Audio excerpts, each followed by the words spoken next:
Hey, everybody, and welcome to another episode of Eating at a Meeting. I am so excited to be back in my home office in New Bern, North Carolina, and to bring you my guest this week. Actually, just met her in person on Sunday, Monday, one of these days this week.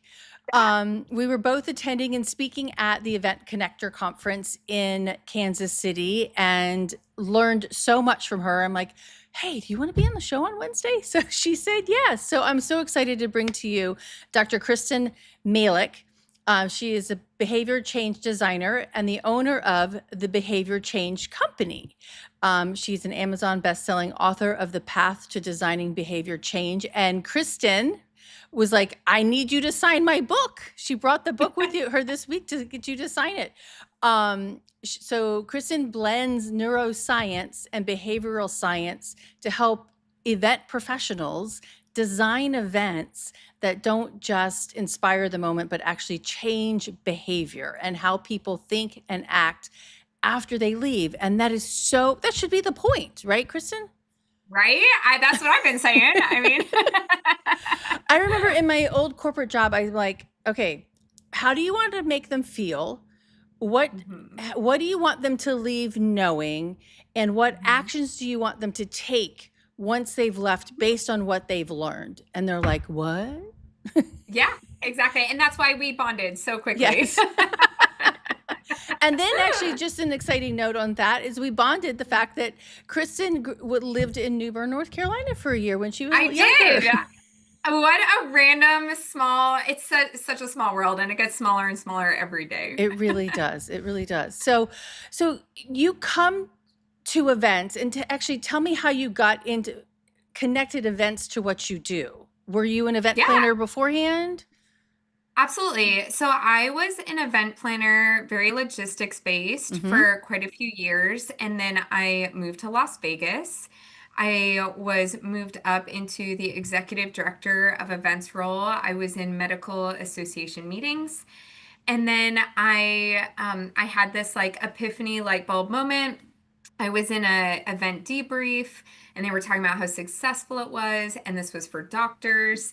And I was just like, are we measuring the right things? Did we actually make an impact? Are these doctors going to go home? Are they going to implement new practices? Are lives going to be saved? And we were asking like basic satisfaction questions, right? Like scale of 1 to 5, how happy are you with the speakers? How happy are you with the food? And we weren't actually looking at knowledge or behavior change. So I was like, I don't think we're asking the right questions, but I didn't know what questions to ask. I didn't actually know how to design for like the ROI, the proven change. And so that took me on just like this real deep dive. I started going into psychology, which led me to neuroscience, which led me to behavioral science, and now like way too many other things because it's all impactful. It all kind of blends together. Of course, we're in a specialist world. We treat them as silos, but it's all just a crazy, massive Venn diagram. And that's how I got into it. And now that I do all of these cool things and we change mindsets, we're changing behavior, that can obviously apply to situations outside of events. But events is like my love, my passion. It's what fills my bucket for sure. Well, and what you're talking about, it really helps us, or should help us, take it out. Well, we've always done it this way. And going back to that corporate job that I had, I'm like, okay, so if we want to make change, we need to test them now to know what their knowledge is about selling what they're selling, right? Yes. And then design the education sessions around what you want them to be able to do after the fact. And they're like, that's going to be too much work, Tracy. I'm like, and it does. I mean, what we learned this week, I mean, it does take a lot of pre-work versus just like, hey, let's have this conference. Yes, it's definitely, I would argue like the more work, because when you get it down, it's actually less work. Okay. But it's being intentional, right? It is more work. It's kind of like when you're cleaning a closet, right? You have to take everything out and organize it. So it looks like a big, messy, like what am I doing? I have to unpack everything and look at all the craziness that I have in my wardrobe. And then you sort it all. This goes into this pile, and this goes into this pile, Mm-hmm. and this goes into this pile. And then life is so much easier. So it's a little messy at the beginning, but then actually it streamlines everything. Decisions are made so much easier. People are happier. It takes much less cognitive load. It takes less labor, less 2 a.m. putting out fire emails. Mm-hmm. But it is all about being intentional for sure. And I love that word intention because Mhm. and I actually used it in my presentation this week. I'm like, you have to be intentional about what you're designing for food and beverage, Yeah. right? And especially with dietary needs or whatever, or even making sure that they don't fall asleep in the afternoon, right? Hmm. Because you've Oh, just fed yes. them heavy carbs, right? Yeah. Yeah, it's like that Yeah. cookies and carbs and candy, right? Exactly. Always. So, thinking through this behavior change rather than the logistics arm of it, and you have the experience in both, when you walk Yeah. into a room or read a banquet event order, what are you actually looking at that most planners and caterers overlook? Yeah. I know at the beginning of my career and so many people that I talk to now in the industry, I mean, we are trained to think in execution Right. and we're trained to think in terms of like numbers and outputs and things that can be measured. So when we were first looking at it, many planners are like, how many people am I planning food for? Hmm. Did the food arrive on time? Is there enough seating? Of course, did we stay on budget, right? Hmm. And I'm not saying those things don't matter because they absolutely matter. It's just about taking it one layer deeper. So I like to ask, like, what behaviors is this event, this food and beverage, is this encouraging? Hmm. Right. So one of the biggest mindset shifts that I encourage planners to make is just like stop asking, what's the nicest meal we can serve within our budget?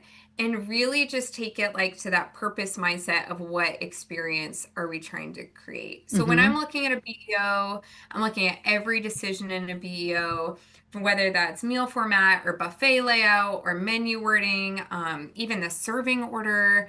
We've got labels, which I know we'll Hmm. talk about. We're big on labeling, right? Even timing. Hmm. What all of that's doing is it's shaping that behavior, whether we plan to or not. And so there's so many layers to go into this, right? Yeah. But it's all about being goal focused, right? Hmm. If it's networking, are you going to have a plated dinner, right? Hmm. If it's reducing, like all of these decisions, all purpose and goal oriented, right? Right. And that could tie into even your sustainability goals Yep.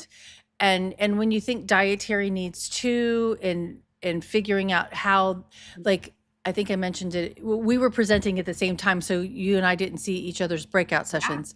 But, how is like the person who has the dietary need usually gets their meal 30 minutes later and Mhm. that's, we have to think through that intentional, design. Um Yes, and I think, just to add like one comment to mhm, that, like I feel like I'm always fighting when I'm talking to groups about the food and beverage experience. I'm always fighting the plated dinner things, mhm, right? Plated dinner feels premium, but right. then if you take it back to the goal, it's networking, accommodating dietary needs, reducing waste, creating conversations, Mhm. giving guests more choice, Yep. right? An action station or a buffet outperforms a plated meal every time. And it's really on us to change the mindset of our boss or CEO or board to Mhm. get them to see it the same way, right? Hmm. Yeah, I mean, because that plated meal, just thinking about that, you've Hmm. got a big centerpiece in the middle, and you've got Hmm. what, 6 feet to the other side Yeah. of the table? I'm like, "I can't talk Mhm. to you," Yeah. right? And especially Well, and if then with the hotels, I mean, staffing right mhm, now, I mean, when you have a plated dinner, then you're using maybe contract or temporary labor. The training's not the same, the right, quality, the consistency is not the same. So it's actually a win-win-win from like literally every aspect. The attendee, the planner, the venue. right, I mean, we're just not thinking that way because we're like plated is premium, right, right? So, right, exactly. Okay, so your book, Path, mhm. can you talk about what that means? And I'm gonna tell everybody I haven't read her book yet, but I did see a copy of it. Um, but it's perceive, align and design, take action, and hold. And Yeah. if you were designing a food and beverage function, Mhm. what would each step look like in that practice? Yeah, absolutely. I'll say that kind of as a little disclaimer, right? Because we're looking at mindset and behavior change. So Mm-hmm. there's two layers on that, right? Okay. There's the layer of the attendees, right? Mm-hmm. What's the behavior that we are designing for? But if we know that we're going to have issues internally getting the things that we know we're designing for, we also have to do this layer with like our bosses, our board, our CEO to Right. help change their mindset to Right. get them from the old mindset to the new mindset, right? So, but it's the same process, just different stakeholders. So, when we talk about path, and I need to send you one, I have one right here with your Okay. name on it, All right. right? Thanks. So perceive is all about starting, and that's like way before anyone picks a menu, Mm-hmm. right? What behavior are what behaviors are creating the problems that we're trying to solve, right? Mm-hmm. And so from a guest perspective, like are guests hesitant because they don't trust our labels? Is it like life and death? Are we Right. talking celiac, right? Is it a preference or like an allergen? And then when we look at like food waste, is it because the portions are too large? Right. And then like a customer service element, like our servers answering the same allergy questions over and over again. So we're just like perceiving, we're taking in all the problems from the different stakeholder perspectives, Mm-hmm. right? Align and design the A, that's where we are really like kind of diving in, and it's my favorite part of the whole process. And this is like a 20,000 foot overview of it, right? Okay. So it's where we stop asking people to like work harder, and we're redesigning the environment to really work with like our behaviors and our brain science and all of the fun things. And so this is the biggest part when it comes to food and beverage specifically, that I'm always challenging the format, Okay. right? If our goal is personalization, if our goal is inclusion, if it's flexibility, I'm always like, plated meals, like this is where we're going, right? Action stations can actually elevate that, buffets can Mm-hmm. elevate that, right? Designing for um, the most maybe complicated. I think you said it best in your presentation of like designing for the minority, Yep. You can for feed the the majority. majority, right? Mm-hmm. So great, absolutely great. And then if the hotel's understaffed, so anyways, align and design is like all of those types of decisions, Mm-hmm. right? And that's where we customize it for our stakeholders. And then take action means everyone understands like not just what they're doing, but like why they're doing it. That was a That. big discussion Mm-hmm. at this event we were just at, like understanding and explaining and communicating the why. Mm-hmm. So that way the catering staff, volunteers, planners, vendors, like they're all on the same page, all reinforcing the same guest experience.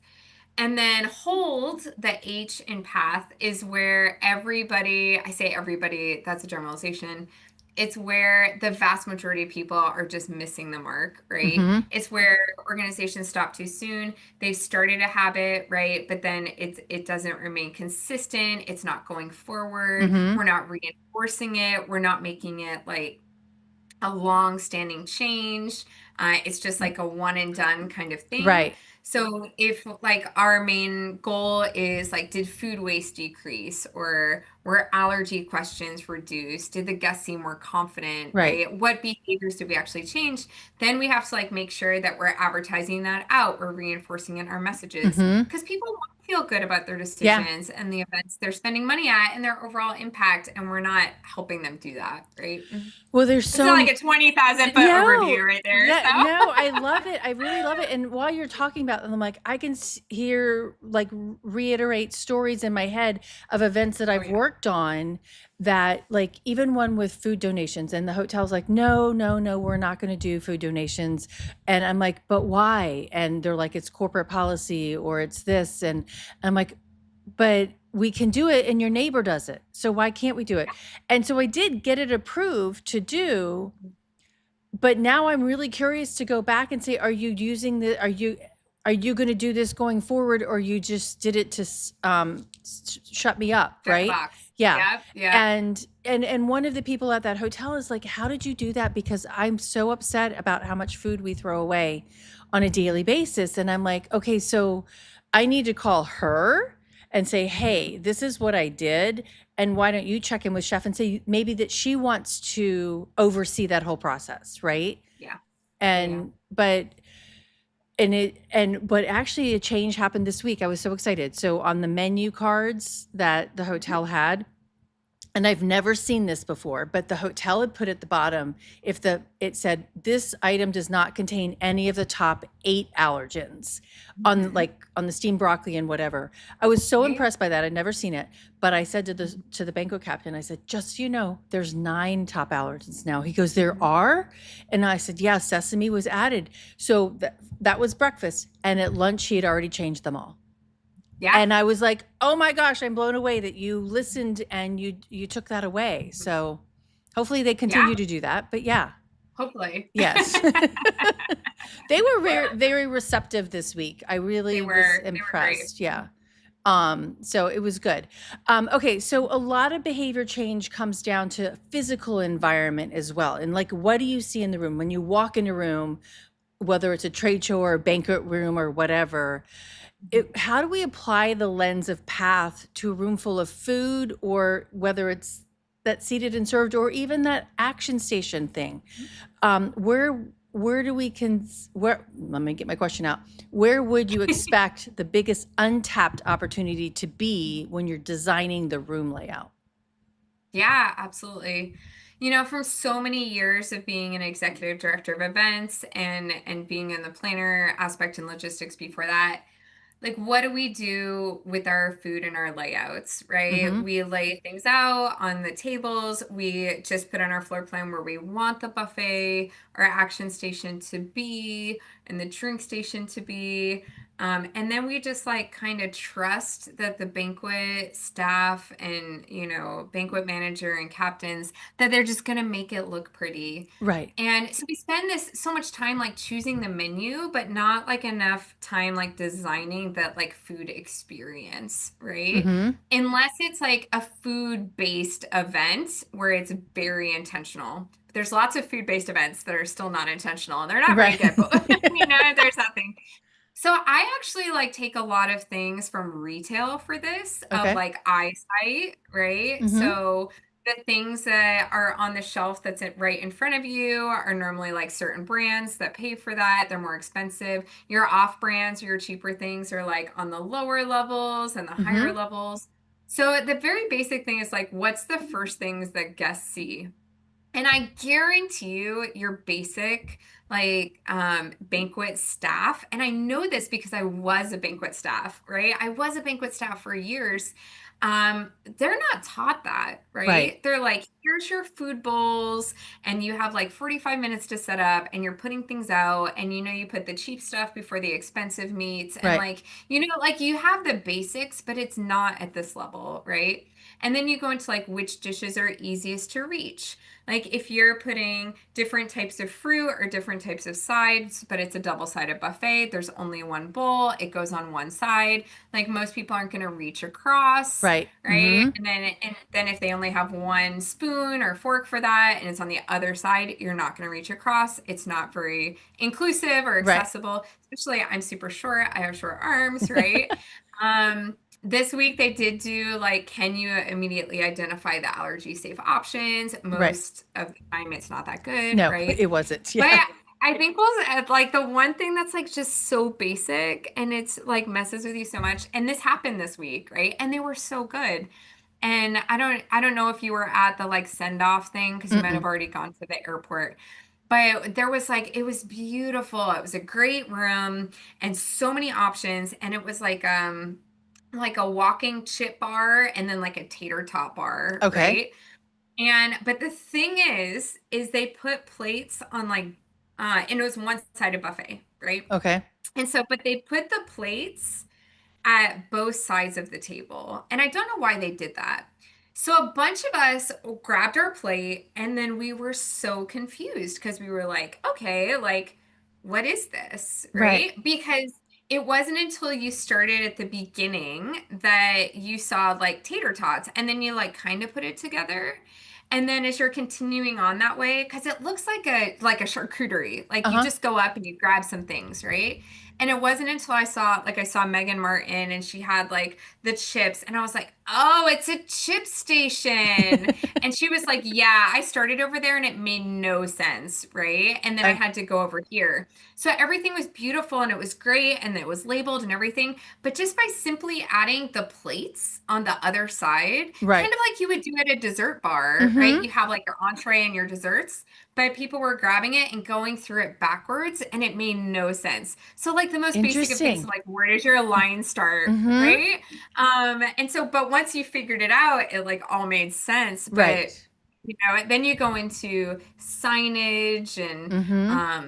so I think it kind of goes into you look at the things that are easiest, low-hanging fruit. Right. It's not always signage, right? It's like what is the path that requires the least mental effort and are we designing to feed it into that, right? Right. Yeah. Sometimes you just move one station like 10 feet and the whole behavior will change more than if you had 20 signs, right? Right. It's Yeah. kind of crazy. Well, So, and it is, yeah. and you have to when you're walking in, and it's what's that science of a trade show? Everybody goes right. Is that Yeah. correct? Like Yeah. typically, yeah. So if you're at the entrance of a trade show, you want to be on the right hand side of the show when you go in because that's where most people are going to go. But same thing with your events, when you're with all of your action stations, when there's so much to do, how do you manage Yeah. that? And Yeah. where do they make those decisions? And actually a floor plan would be really helpful for some people, on Yes. that. And put that Mhm. on the event app, right? That Yeah. could be, Yeah. Yeah. yeah, like Absolutely. this is where I can get this food and this is where I can get this food because I don't eat hot dogs and I'm, whatever it is, right? Yeah. Yeah. Exactly. Yeah. Exactly. Mhm. So, when we do this, well, okay, you mentioned from the stage the other day hypnosis, right? And you're like, Mhm. not the hypnosis that we're going to take our shirts off, right? But the hypnosis of, you know, of kind of forcing people to go to the right or whatever. But, does that end up, do people really feel constrained or policed by doing that? And how can you make them take those believable steps that's the intent is to go that way, even though, does that make sense? Yeah, yeah, Yeah. yeah, yeah, absolutely. I think coming from, again, not a siloed perspective, but across so many different fields, Mm-hmm. when people come to me and they talk about signage and policing and like flow of traffic and Mm-hmm. things, I actually most of the time tell the event professional, like, stop thinking about the influencing people and just like if you're doing one thing, just start thinking about reducing effort, right? Because Okay. every sign, every announcement, every instruction, every email, every ping on your event app, it's asking guests to do more thinking when they're already like tired, out of their environment, cognitive load, maybe low sleep, maybe high alcohol, we don't know, Mm-hmm. right? So I'm always like, how can we design or redesign this experience so that way that desired behavior feels like obvious? It's the path of Right. least resistance because we Mm-hmm. actually are hardwired Mm-hmm. to do like the path of least resistance. And so I would say, like, to sum that up, like good behavioral design, it actually doesn't feel controlling. It feels like really intuitive, if that makes Okay. sense. No, that Yeah. makes it does make sense because you do Mhm. when you're going to a conference and maybe you're a first timer, right? You're walking into Yeah. this room or into this entire space, you're overwhelmed. And so helping them make the least amount of decisions and by Hmm. designing it that way, the Yeah. yellow brick road kind of thing, right? Yeah. Yeah. Exactly. Yeah. Mhm. Okay, you design the whole guest journey for behavior. If we Yeah. map that into food touch points at an event, registration, arrival, buffets, desserts, coffees, how would you think about turning each moment into a small intentional cue instead of being one big speech about safety or waste? Yeah. That's so good. Of course, my like brain goes to, well, it depends on the target market and then the mindset and behavior change Which that it we're actually does, plan right? Yeah. designing for, right? Because that's going to be like so unique and it's Mm-hmm. not going to look the same depending on what that is. So if I was looking for like the common theme through all of it, Mm-hmm. I would say like the big mistake that sticks out to me is that planners are like always trying to communicate like everything at once. I'm like, I just think about these like know before you go Right. emails. Oh They're my so gosh. long. And now that people are using like their favorite AI, they're like so much longer, right? They're so much longer, so many M dashes, so many emojis, right? But they're so long. And if we can remember that like behavior works better when each touch point has just like one job. Mm-hmm. And so instead of giving like one big speech about like allergies or one big speech about sustainability, if we let like every food touch point on the guest journey like quietly reinforce the same story. Mm-hmm. So like I got the story from the event that we were at that they really cared and were intentional about food and the people and making sure people felt included, psychologically Mm-hmm. safe for what they were eating, simply because they had consistent labeling throughout Mm-hmm. everything and they labeled things in the same way, like whether it includes this or whether it excludes this, right? Right. Just being consistent, right? And it was consistent across every food touch point across the It entire was. journey. Yeah. Yeah, because if you think about it, like people are going to remember that experience way more than they're going to remember an announcement. So Right. intentional food touch point Yep. consistency, right? Well, and that reminds me, I love, it wasn't branded, but it was kind of branded without their logo, but the way they laid it out on the thing. But it takes me back to an event I did a couple months ago. And the banquet captains are typically the ones who make the labels. Well, this woman, I said, I would really like the labels to be done this way. She's like, well, I don't know how to use Publisher. So it's going to be really hard for me to figure out what that is. I'm like, okay, so you need to train that person on how to use Publisher so that she can do her job better, right? Because even the ones that they did without my changes, like the logo was 3/4 of the, or 1/4 Mhm. of the logo of the hotel was 1/4 of the card, and then the words were all like scattered and not put in, in a consistent format. I'm like, this is your brand. Yeah. Like, I mean, and so I need to call them back and say, hey, can I just help you do this part? Right? I Yeah. mean, yeah. Yeah. Or Um, like give a Canva template instead of right, a yeah. publisher file because like Yes. everyone can use Yeah. Canva at this point and Right. then just talk about the design elements. Like I want this in this ratio. Right. I've created the template to make things easier. If it helps you, like I'm happy to do these things because it's Mhm. really important to our event. Right. Yeah. Yeah, exactly. Mhm. Yeah, and I'm a Mac person, so I was like, "Can you send me the file and I'll edit it?" But I can't Yeah. open Publisher on a Mac. So Mhm. it made it very hard. Um, Yeah. but and one of the things that I've done recently, or not recently, but the last couple of years, is in past hors d'oeuvres, just talking about labeling, is that do I have I don't have one right here, but I'm putting it, I'm like, hey, here, Avery labels 3x4 name tags, right? Yeah. Slide that buffet label into the name tag and put it on the lapel of the server because their hands are full, right? Yeah. They have a tray and Oh, that's napkins. such a good idea. And That's an amazing idea. the servers freaking, they like fighting over, I want to be the crab cake, I want to be the tuna tartare. And they can easily switch it out, but it makes their job so much easier. Mhm. And if they Yeah. don't speak if they don't speak English, American, if they don't Yeah. speak English, it helps them do their job better and feel. Yeah, I was a banquet server at a five-star hotel for just a little bit, Mhm. and the we used to do like the little cards on the past hors Mhm. d'oeuvres that would have allergens Right. on it and the names. But I love this idea of like the name tag like Because label. that can fall off Yeah. easily, right? The card can. Mhm. Yeah, absolutely. And Absolutely. yeah. So, and then they can easily swap it out if they're changing dishes or whatever. Mhm. Okay. Yeah. So designing systems, and as much, I'm like, I'm an event planner, I should have systems in place, but a lot of us are ADHD, and we keep a lot of it in our brain, but systems of cues and reinforcement, not just that one time motivation. If we put that towards Mhm. catering and food service and hospitality teams, not meeting planners per se, but what would be a behavior system that actually holds up? Have you worked on that side of the?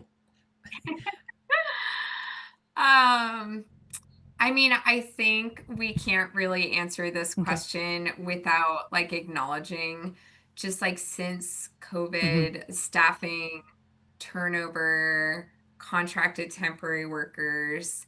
I mean, it does make training Right. consistency and quality a real problem. So, how I kind of take that approach is like if I know those are Hmm. barriers to good design, I need to design for those barriers and make the case for that design, which is oftentimes not training Right. or systems for them, but changing my design to have like, okay, I'm going to have an action station. I'm not going to rely on the servers. I'm going to, do the buffet. I'm going to make sure that I've got, plenty of choices. I'm going to have multiple bars, Hmm. multiple different options. Um, I think often we're expecting Hmm. consistency and quality from people. And we say it's because they don't have consistent systems, but you also have to, like, it's Stephen Covey, acknowledge what you can control and what you can't Okay. control, right? And it's not like up to us to like give them consistent systems. Like if you're in a Marriott property, they have their own Right. trainings, like at a corporate level and a local level and whatever. But like under pressure, people don't rise to the level of training. So they always are going to fall back on what's easiest, right? They always go to the path of least Hmm. resistance. So if I have no choice but to design for like my frontline catering staff and I don't know if they're going to be quality or not quality, I'm always going to be like what makes the right action the easiest for that staff. Like I'm not going to be doing like the hand service dressing on the Right. salad. I'm not going to do that, right?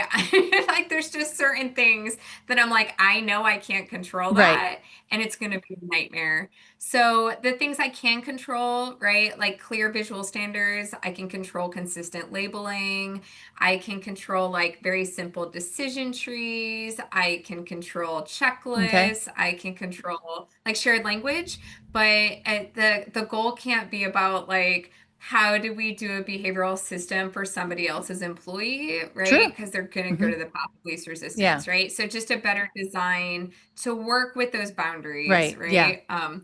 So like not really an answer, but No, that's like how I approach it, but I right? think it's really important because I mean, whatever property you go to, maybe it has the Marriott brand, but it's owned Yeah. by you and managed by me, right? And Yeah. so you don't Yeah. have that consistency across the board. As much as we want to say that there is, there's not. Mhm. And Yeah. and not pointing Marriott alone, right? I mean, it could be any Yeah. brand. Everybody. And it could Hmm. be every Lowe's that you go to, or even I did a post Exactly. this week about serving nothing but cakes as a gluten-free option, and I Hmm. got 2 or 3 emails about people who've gotten sick from the gluten-free ones.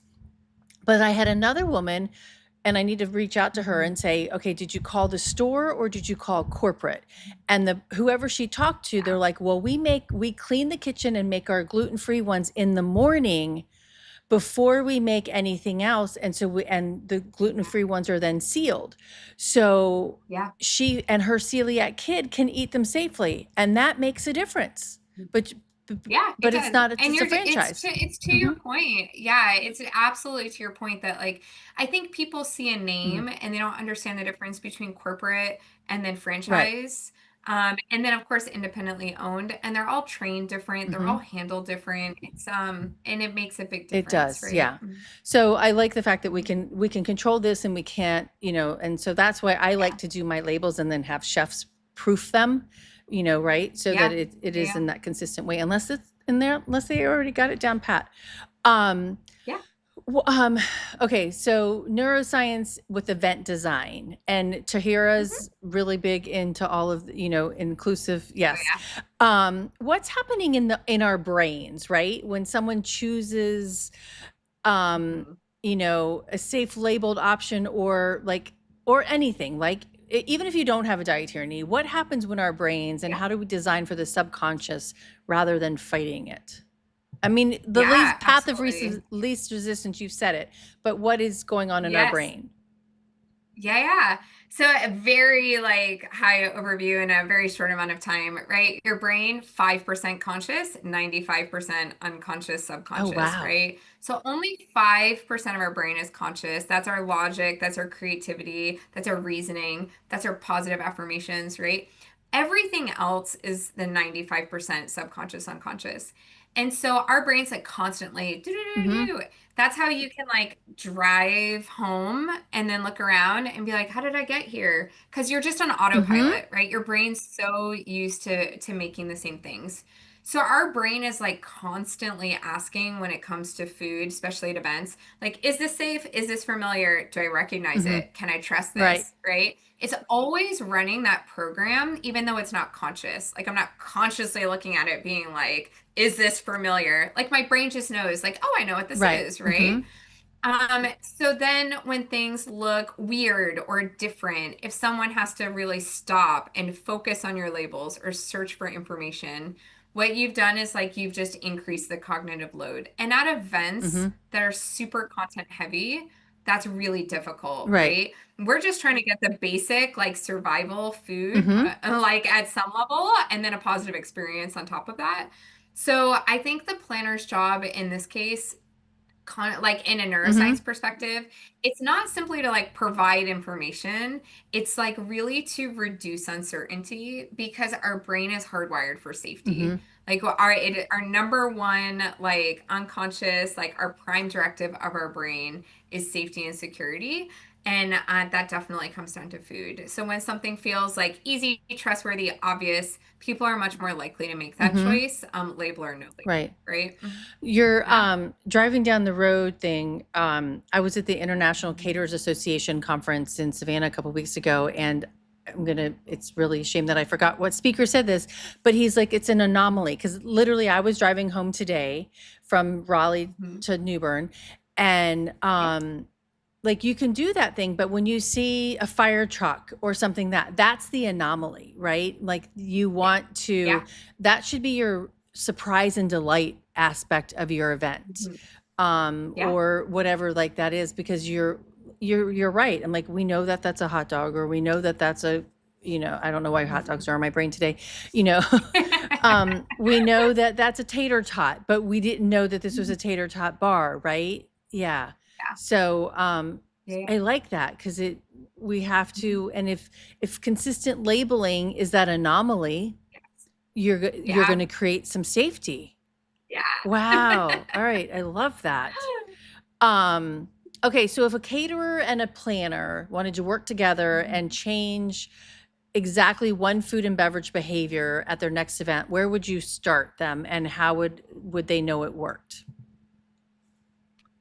Yeah, so I mentioned this in the event that we were just Mhm. at, but I would like, please don't start with the menu, right? Start with like that goal, purpose, outcome, Mhm. right? Instead of asking, like what items do we need to put in the menu, what's within our budget, right? Ask, what do we actually want people to do Mhm. differently? And hopefully that's tied to your goals, right? Mhm. Maybe it's reducing waste, maybe it's increasing confidence, maybe it's encouraging network, Mhm. or, lately, like getting people to try local Right. foods, right? And then you're designing that around that one behavior. So if I could change one behavior, actually, I think it would be the planners, Yeah. right? Stop choosing meal formats based on Right. tradition. Start choosing them based on outcomes, Right. right? Yeah. So Yeah, so what would that's success, okay, right? so would the outcome, like an outcome out of the buffet, I guess it would, or out of a food and beverage function, would be networking. We want more people to engage with each other. What other kinds of Yeah. outcomes do you help planners figure out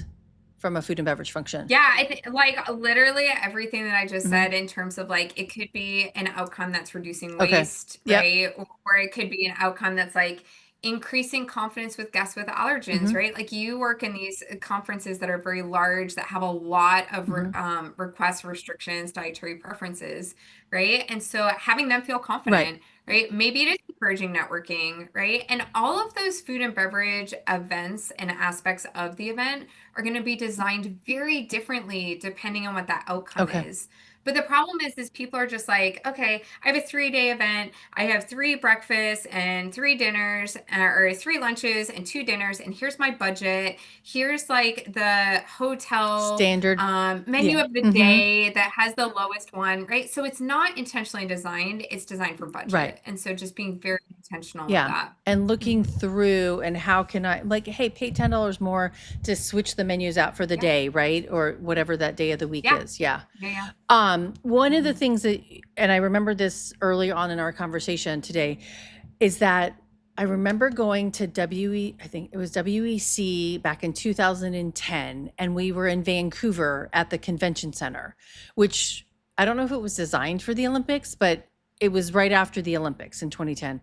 Okay. And but the napkins, the beverage napkins, all had a Mhm. stat on how they had designed the convention center for the life underwater that it was built over, because the Oh, that's convention so cool. center expanded over the water. And so they talked Yeah. about how much, like how many seashells or fish are underneath there. And I just thought it was really cool because it gave a subtle nod to the efforts that Yeah. they took to design this building with LEED certification in mind. And it let you like learn something while you're having a beverage or yeah. Yeah. I've only ever seen an example of that once, and it was actually recently. So it's fascinating. That was in 2010. I was in Nashville. Some group brought me in to do a workshop for them. And I'm like, my daughter lately has had me into ice cream. So I'm sitting there and I'm like, what's the local ice cream shop? Blah, blah, Mhm. blah, blah.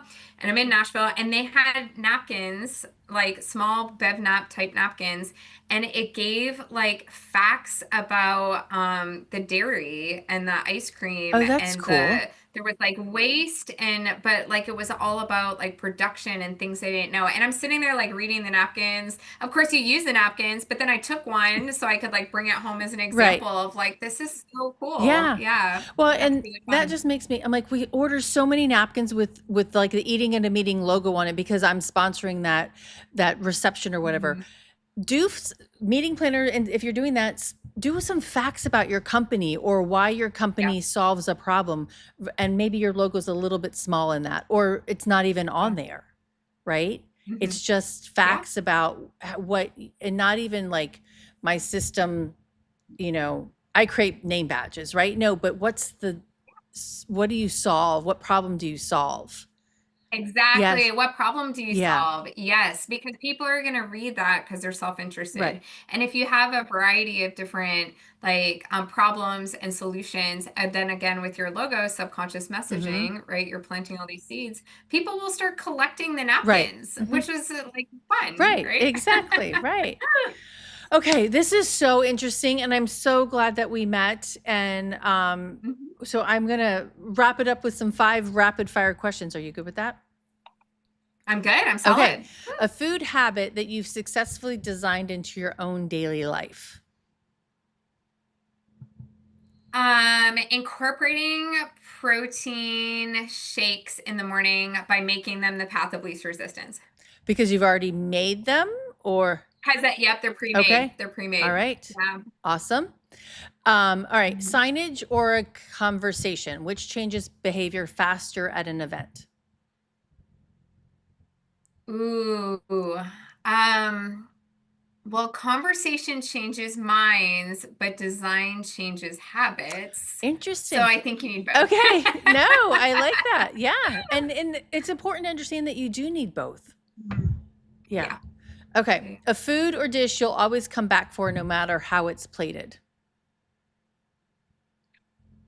Ooh, well, my brain goes to connection, so I'm thinking like a really great charcuterie board, Okay. right? Like interactive, social, everyone creates their own Mhm. experience. If I can only choose Okay. one, Yeah. right? If I can only. Yeah. Yeah, cuz and then go back to like mashed potato bars, right? Or even tater Yeah, tot bar. Yeah. exactly. Well, and a charcuterie can Yeah. include Right. anything, so you can really customize Yeah. that, Oh, right? that's cool. I So, like that. All right, yeah. one word for the feeling you want a guest to leave your event with. Ooh, seen. Okay. Yeah. Seen. Yeah. In so It's many not a because ways. like Yeah, hospitality isn't like about perfection. It's about like making every guest feel welcomed and included and Hmm. cared for. And like the event was like designed for them. Right. It's what causes connection, Hmm. right? They want to feel seen. Yeah. Hmm. And even if they don't tell you they feel seen, right? They're gonna Hmm. they're gonna feel it and they're like, oh, I'm gonna go back tomorrow morning. Yeah. Yeah. And they're going to show up Yeah. differently, Hmm. right? If they feel Yeah. seen. Yeah. Okay. And last Mhm. question, finish this sentence. Every meal should. Well, now my brain's on scene. So I'm going to say make people feel like they belong, Okay. right? Every meal should make people feel like they Hmm. belong. Though I wonder if my answer would be different if that wasn't the last Right. question. So I'll have to follow up with you on LinkedIn about Okay. that. But that's where I'm at right Okay. now. Make people feel like they belong. No, So, no, it's super important because you don't know how like oh here you're vegan, but do you want this scallop? I mean, you don't. That makes people feel unseen, and that little question can actually just trigger somebody. Unfortunately, yeah, yeah. All right, absolutely. I don't have Mhm. your information up here on the slide on the screen, so tell everybody how they can get a hold of you. Yeah, so I'm super active on LinkedIn at Kristin Malek. And then my website is designingbehaviorchange.com. And I have all my links and email and everything on there. So designingbehaviorchange.com or LinkedIn, Kristin Malek. Okay, and your So book is on can be found on your website. yeah, it can be found on the website. It's most often ordered on Okay. Amazon. So yeah, The Path to Designing Behavior Okay, Change. Yep. perfect. Kristen, thank you so much for joining me today. Thank you. This was so much It fun. It's so random that like you're in Newburgh and I used to live there. That's so fun. very fun. And we were just together in Kansas City yesterday. So, I yes, know, that's right? so fun. Small It's world. a very small world. So, everybody, I hope you got a lot out of this. Please connect with Kristen, hire her to help you do some behavior change if you need it. Yeah. Yes. And next week, we'll be back. I'll be here in the office. And until then, stay safe and eat well. Thanks.